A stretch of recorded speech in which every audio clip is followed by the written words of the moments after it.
మనం బాగున్నాం కానీ రియల్ ఎస్టేట్ రంగం బాగాలేదు.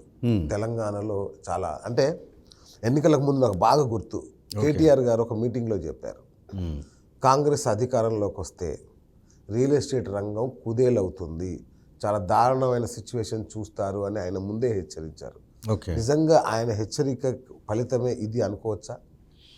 ఒకటండి, రియల్ ఎస్టేట్ అనేది ఎలా ఉంటుందంటే, రియల్ ఎస్టేట్ అనేది ప్రతి ఒక్క గవర్నమెంట్కి కానివ్వండి, ఒక ప్రైవేట్ సెక్టర్లో కానివ్వండి, ఒక కామన్ మ్యాన్కి కానివ్వండి, రియల్ ఎస్టేట్ అనేది ఇట్స్ బెస్ట్ ఇన్వెస్ట్మెంట్ ఆప్షన్ అండి.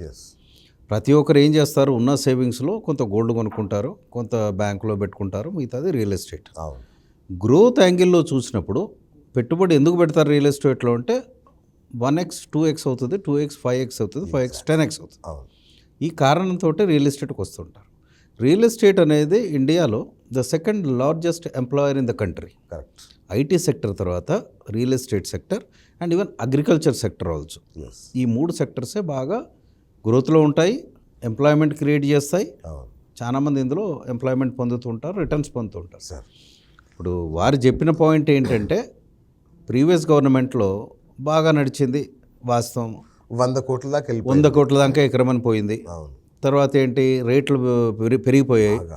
ఇప్పుడు మీరు హైదరాబాద్ సిటీ చూసినా కానీ, మీరు జిల్లాలో చూసినా కానీ రేట్లు విపరీతంగా పెరిగాయి. సార్ నేను చూశాను, మా ఊరు భూపాలపల్లి జిల్లాలో చిట్యాల అనే ఒక ఊరు. ఆ ఊర్లో మారుమూల 40 లక్షలకు ఎకరం, 70 లక్షలకు ఎకరం పలికిన సందర్భం చూశాను నేను.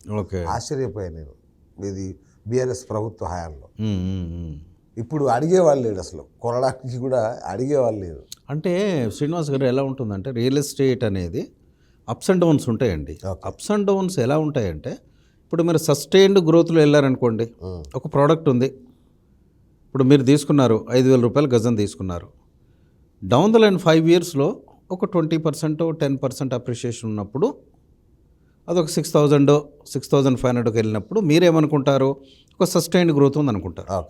అలా కాకుండా 5,000 ఒకేసారి 10,000 అయిపోయే వరకు సాచ్యురేషన్ పాయింట్ వస్తుంది. ఓకే, అంటే అది కాదు, మీరు చెప్పినవి రియల్ ఎస్టేట్ సూత్రాలు, రియల్ ఎస్టేట్ గ్రామర్, అది నేను ఒప్పుకుంటాను. కానీ ఇక్కడ సమస్య ప్రభుత్వం మారిన దగ్గర నుంచి రియల్ ఎస్టేట్ పాలసీ అనేది ఒకటి లేకపోవడం వల్ల కొనుగోలుదారులు, అమ్మకందారులు వేచి చూస్తున్నారు ఏం చేస్తారా అని. అది ఎందుకు జరగట్లేదు, అదే నా రీజన్. పాయింట్ ఏంటంటే, ఇప్పుడు ప్రీవియస్ గవర్నమెంట్కి ఈ గవర్నమెంట్కి తేడా ఏంటంటే, ప్రీవియస్ గవర్నమెంట్ కొద్దిగా అగ్రెసివ్గా వెళ్ళిపోయింది. ప్రతి ఏరియాలో ఇన్ఫ్రాస్ట్రక్చర్ డెవలప్మెంట్ కానీ వాళ్ళ స్పీడ్ అనేది చాలా ఉందన్నమాట. ఈ ప్రజెంట్ గవర్నమెంట్ వచ్చిన తర్వాత ఏంటంటే స్తబ్దత ఉన్నది కరెక్టే. అది ఎందుకంటే పాలసీ డాక్యుమెంట్ లేదు ఈ గవర్నమెంట్ దగ్గర. రేవంత్ రెడ్డి గారు ఏం చేయాలనే ఒక పాలసీ డాక్యుమెంట్ క్రియేట్ చేయాలండి. ప్రతి దానికి మీరు ఎడ్యుకేషనల్ సెక్టర్ కానివ్వండి, రియల్ ఎస్టేట్ సెక్టర్ కానివ్వండి, దానికి ఒక పాలసీ డాక్యుమెంట్ ఉంటుంది. అంటే నేను ఈ విధంగా డ్రైవ్ చేస్తాను, ఈ ఏరియాలో నేను డెవలప్మెంట్ చేస్తాను, ఈ ఏరియాలో ఈ కంపెనీస్ తీసుకొస్తాను అనేటువంటి దాని డాక్యుమెంట్ రిలీజ్ చేయాలి. డాక్యుమెంట్ లేదు కదా. డాక్యుమెంట్ లేనప్పుడు ఏమవుతుంది, ఉన్నాయి ఉంచుతారా తీసేస్తారా అనే కన్ఫ్యూజన్ జనాలకు ఉంటుంది. మనం ఫార్మాసిటీ ఇష్యూ తీసుకోండి, టక్కన తీసేస్తామన్నాడు, మళ్ళీ లేదు ఉంచుతామన్నాడు. దాంతో ఒక్కసారి రియల్ ఎస్టేట్ రంగం మామూలు కుదుపులో ఉన్న వల్ల చూశారు. కరెక్ట్. అక్కడ ఏం జరిగింది సార్? ఇప్పుడు ఒకటండి, ఈ గవర్నమెంట్స్ ఎలా ఫంక్షన్ చేస్తున్నాయంటే, ఇప్పుడు మీరున్నారు ఇదివరకు గవర్నమెంట్లో, నేను వచ్చాను, నేను మీ దాన్ని నేను కొంచెం డైవర్ట్ చేయాలనుకోవడం, ఎందుకంటే నా మార్క్ చూపెట్టుకోవాలనికే ఆలోచన ఉంటుంది కాబట్టి ఓపెన్గా ఏం చేస్తానంటే నేను డైవర్షన్ తీసుకుంటా. అది కాకుండా ఈ పాలకులు అనే వాళ్ళు ఎలా ఉండాలంటే, జనాలు ఎలా ఉంటున్నారు, వాళ్ళకి ఎంప్లాయ్మెంటు, హెల్త్, ఎడ్యుకేషన్ పాయింట్లోనే ఎక్కువ ఫోకస్ చేయాల్సి ఉంటుందండి. అలా కాకుండా ఇప్పుడు real estate point of view అయిన పాలసీ డాక్యుమెంట్ అంటే ఏమని చెప్పారు రేవంత్ రెడ్డి గారు, ఔటర్ రింగ్ రోడ్ నుంచి అప్కమింగ్ రీజనల్ రింగ్ రోడ్ వరకు నేను క్లస్టర్స్ పెడతాను, అవన్నీ చేస్తాను. అది పాలసీ డాక్యుమెంటే లేదు. ఆ క్లస్టర్స్ ఎక్కడ వస్తాయో తెలియదు, అవి ఎప్పుడు ఇనిషియేట్ అవుతాయో తెలియదు. అలాంటప్పుడు it's a lot of confusion ఉంటుంది.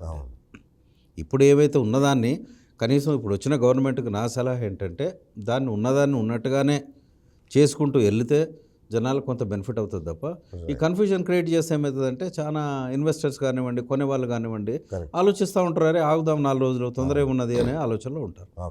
This is not